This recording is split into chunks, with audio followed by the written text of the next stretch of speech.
देखिए दोस्तों, UPSC CDS second 2025 का एक क्वेश्चन कह रहा है एक दुकानदार किसी वस्तु को 10%, 20% और 25% की 3 लगातार छूट के बाद बेचता है।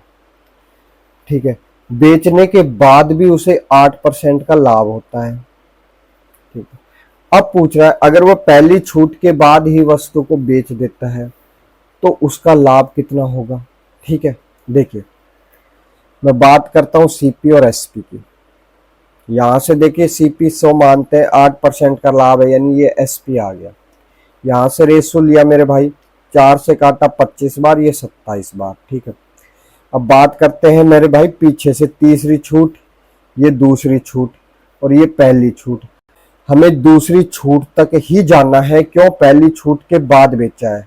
ठीक है, अब देखिए जो तीसरी छूट होगी ना, तीसरी छूट देने के बाद हमें वो वस्तु 27 रुपए में बेची, यानी ये एमपी का काम करेगी अब हमारे लिए। ठीक है, तीसरी छूट कितनी है, 25%, तो 25% की फ्रैक्शन वैल्यू 1/4, ये तो एमपी हो गई, ये छूट हो गई, तो ये क्या हो गया, एसपी हो गया, 3 रुपए हमारे पास, यानी 3 रुपए तो एसपी है और 4 रुपए एमपी है। ठीक है, अब दूसरी छूट जो है ना वो एमपी का काम होगा इसका। ठीक है, दूसरी छूट क्या बन जाएगी, एमपी, और तीसरी छूट बनेगी एसपी। ठीक है, तो मेरे भाई दूसरी छूट कितनी है, 20% की, यानी 1/5, 20% की फ्रैक्शन है, ये एमपी हो गया।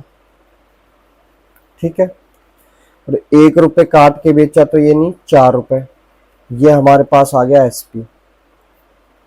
देखिए यहाँ भी एसपी 4 रुपए और यहाँ भी एसपी 4 रुपए, यानी इक्वल है, तो इन दोनों को इक्वल करने की आवश्यकता नहीं, बस सीधा बात करते हैं। यहाँ से 27 को हमने 3 बोला, यानी 9 गुना किया, तो मेरे भाई इसको भी 9 गुना करना पड़ेगा।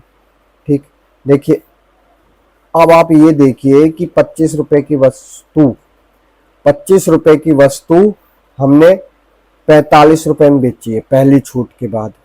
ठीक है, 5 से काटोगे 5 बार 25 को। ठीक है, 5 रुपए की वस्तु 9 रुपए में बेची, यानी 4 रुपए का प्रॉफिट हो गया। 4/5 गुना 100, यानी 80% का प्रॉफिट है।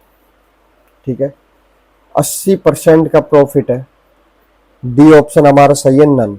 ठीक है भाई, लाइक शेयर सब्सक्राइब जरूर करें, इससे बढ़िया मेथड शायद कोई हो।